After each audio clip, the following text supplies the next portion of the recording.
Okay, this is chapter 8 of God's book, Isaiah 53, in the day of the Lord. He dictated to me at his command and direction, just as he did the Torah with Moses. In fact, all of the prophets wrote their books too.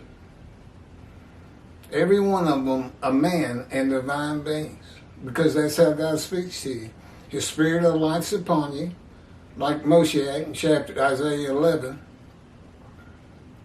And God is in his spirit, just as I am, and you are. Let's see if I can't get straight here.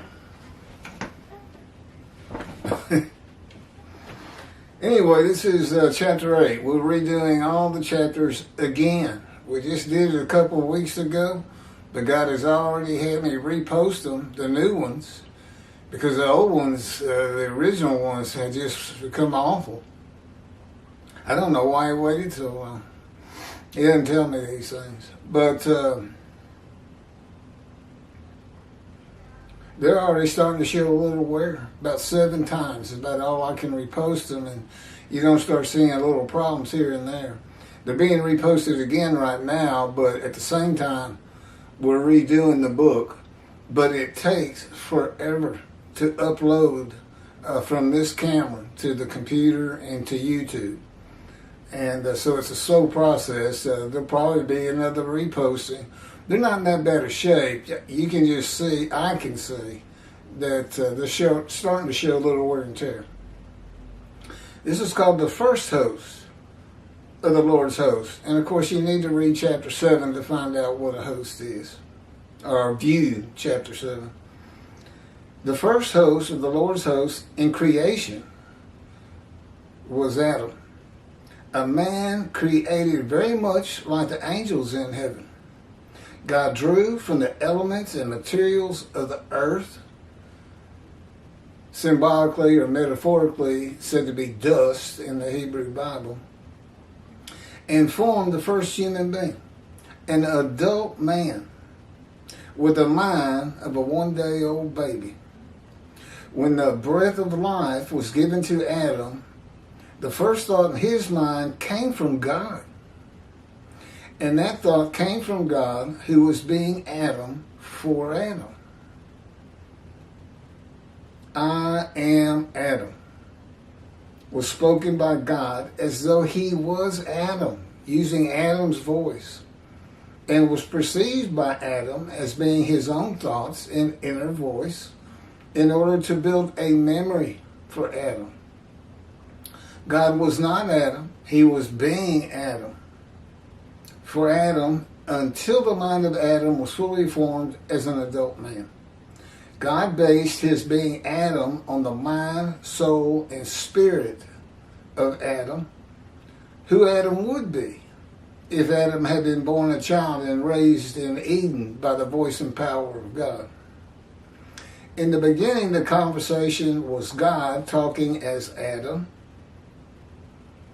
through his Holy Spirit and as himself to Adam. The spirit and soul and mind of Adam listening and learning and forming into a functional adult man. As a host, conversing with God for Adam was a natural part of his existence. And then God created the second human being and the second host, an adult woman with the mind of a one-day-old baby. Same process. When the breath of life was given to Eve, the first thought in her mind came from God. And that thought came from God, who was being Eve for Eve, a female voice. And God said, I am Eve. Spoken by God as though he was Eve, and was perceived by Eve as being her own thoughts and inner voice in order to build a memory for Eve. God was not Eve. He was being Eve for Eve until the mind of Eve fully formed as a functional adult woman. God based his being Eve on the mind, soul, and spirit of Eve, who Eve would be if Eve had been born a child and raised in Eden by the voice and power of God. In the beginning, the conversation was God talking as Eve through his Holy Spirit and as himself to Eve. The spirit and soul and mind of Eve listening and learning and forming into a functional adult woman.